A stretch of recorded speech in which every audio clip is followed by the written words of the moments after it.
S, big breaking news ಇದು. ಏನು ಉಪಚುನಾವಣೆ, ದಾವಣಗೆರೆ ಉಪಚುನಾವಣೆಯಲ್ಲಿ ಏನು ಕಹಿ ನಾಯಕರಿಂದ ಒಂದು ತಪ್ಪಾಗಿದೆ ಅಂತಾನೆ ಹೇಳ್ಬೋದು. ಯಾಕೆಂದ್ರೆ ಶಾಮನೂರು ಕುಟುಂಬಕ್ಕೆ ಏನಾದ್ರೂ ನೀವು ಟಿಕೆಟ್ ಅನ್ನ ನೀಡಿದ್ರೆ 50,000 ಅಂತರದಿಂದ ಸೋಲಿಸ್ತೀವಿ ಅಂತ ಹೇಳ್ಬಿಟ್ಟು ಮುಸ್ಲಿಂ ಸಮುದಾಯದವರು ಚಾಲೆಂಜ್ ಮಾಡಿರ್ಬೋದು. ನೇರವಾಗಿನೇ ಚಾಲೆಂಜ್ ಮಾಡಿರುವಂತದ್ದು ಘಟನೆ ಇದು.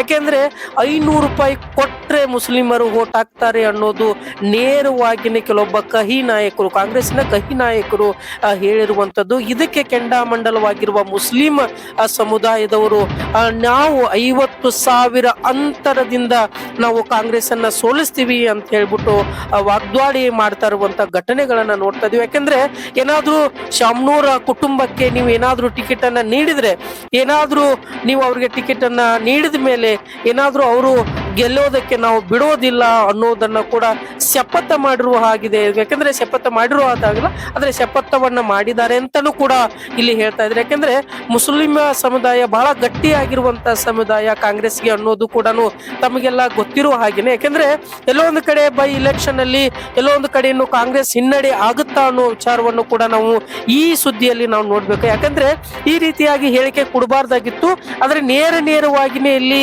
ಚಾಟಿ ಏಟುಗಳನ್ನ ತಿಂತಾರೆ ಅನ್ನೋದು ಕೂಡ ಬಹಳ ಸ್ಪಷ್ಟವಾಗಿ ಅನಿಸುತ್ತೆ. ಯಾಕಂದ್ರೆ 500 ರೂಪಾಯಿ ಕೊಟ್ರೆ ಮುಸ್ಲಿಮರ ಓಟ್ ಬರುತ್ತೆ, 500 ರೂಪಾಯಿ ಕೊಟ್ರೆ ಅವರು ನಮ್ಗೆ ಓಟ್ ಹಾಕ್ತಾರೆ, ನಮ್ಗೆ ಯಾವುದೇ ಭಯ ಇಲ್ಲ ಅಂತ ಹೇಳ್ಬಿಟ್ಟು ಮಾತಿನ ಚಕಾಮಕಿ ಕಾಂಗ್ರೆಸ್ ಕೆಲವೊಬ್ಬ ಮುಖಂಡರುಗಳಿಂದ ಈ ಮಾತುಕತೆ ನಡೀತಾ ಇರುವಂತದ್ದು. ಯಾಕೆಂದ್ರೆ ಬಹಳ ಸ್ಪಷ್ಟವಾಗಿ ಅರ್ಥ ಆಗುತ್ತೆ. ಯಾಕೆಂದ್ರೆ ದಾವಣಗೆರೆ ದಕ್ಷಿಣ ಕ್ಷೇತ್ರದಲ್ಲಿ ಇದು ಶಾಮನೂರು ಕುಟುಂಬ ಮುಂಚೆಯಿಂದನೂ ಕೂಡ ಬಹಳ ಒಂದು ರಾಜಕೀಯ ಮಟ್ಟದಲ್ಲಿ ಅತಿ ಹೆಚ್ಚು ಕಂಡು ಬರ್ತಾ ಇರೋದು. ಈ ಕಾರಣದಿಂದಾಗಿ SS ಕುಟುಂಬಕ್ಕೆ ಏನಾದ್ರೂ ಟಿಕೆಟ್ ಅನ್ನ ನೀಡಿದ್ರೆ ಖಂಡಿತವಾಗ್ಲೂ ಮುಸ್ಲಿಂ ನಾಯಕರು ಸೋಲಿಸ್ತೀವಿ, 50,000 ಓಟ್ದಿಂದ ನಾವು ಖಂಡಿತವಾಗಿಯೂ ಸೋಲಿಸ್ತೀವಿ ಅಂತ ಹೇಳ್ಬಿಟ್ಟು ಶಪಥ ಮಾಡಿರುವಂತ ಘಟನೆ ಈಗಲೂ ಕೂಡ ಅದು ಈಗ ನೀವು ದೃಶ್ಯದಲ್ಲಿನೂ ಕೂಡ ನೋಡ್ತಾ ಇದ್ದೀರಿ ಅನ್ಸುತ್ತೆ. ಯಾಕೆಂದ್ರೆ ಬೇರೆ ಒಂದು ಹಂತ ಆಗಿರ್ಬೋದು, ಅದು ಇನ್ನೊಂದು ಹಂತ ಆಗಿರ್ಬೋದು, ಬೇರೆ ರೀತಿಯಾಗಿ ನೋಡ್ತಾ ಬಂದಾಗ ಎಲ್ಲೊಂದು ಕಡೆ ಇದು ಬಿಜೆಪಿಗೆ ಅಸ್ತ್ರವಾಗಿ ನಿಲ್ಲುತ್ತಾ, ಬಿಜೆಪಿಗೆ ಇದೊಂದು ಗೆಲುವಿನ ದಾರಿ ಅಂತಾನೆ ಹೇಳ್ಕೊಡ್ಬೋದಾ ಅಂತಾನೆ ಹೇಳ್ಬೋದು. ಯಾಕೆಂದ್ರೆ ಈ ವಿಚಾರವನ್ನ ನೋಡ್ತಿರುವಾದ್ರೆ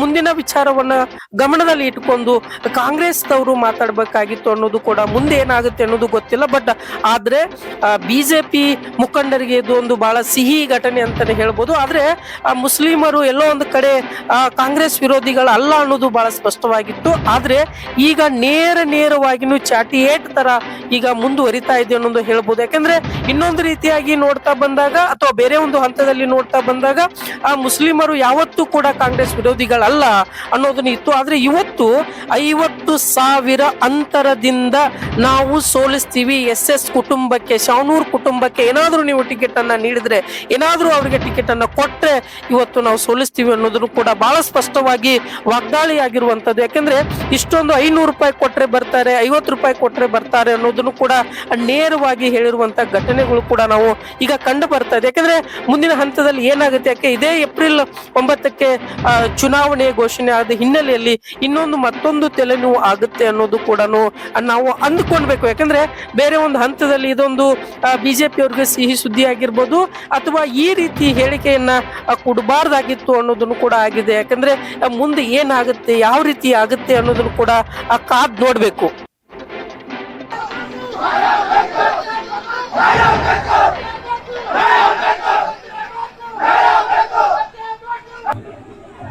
ಧನ್ಯವಾದಗಳು.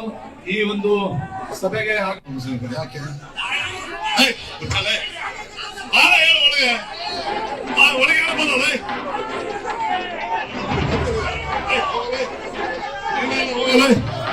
ಎಲ್ಲ ಬೇಕಾಗಿ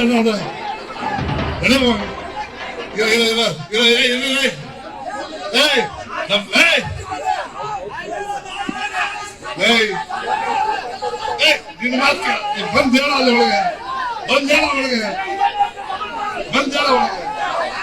ಯಾಕೆ ಮಾಡ್ತಾರೆ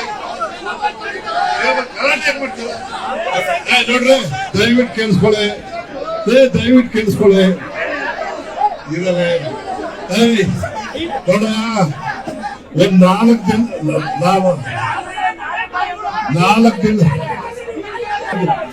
ಇಷ್ಟು ಜನ ಗಲಾಟೆ ಮಾಡೋದು ಏನ್ ಮಾಡ್ಬೇಕು? ಕೇಳ್ತಿದ್ರೆ ಬಿಡು, ನಾವ್ ಕೆಲಸನ ಮಾಡ್ಬೇಕಲ್ಲ. ನೀನು ಗಲಾಟೆ ಮಾಡಿ ನಿಲ್ಲಿಸ್ತೇ ಇಲ್ವಾ ಕಾಂಗ್ರೆಸ್ ದಂಡಿ ಈ ಕಡೆ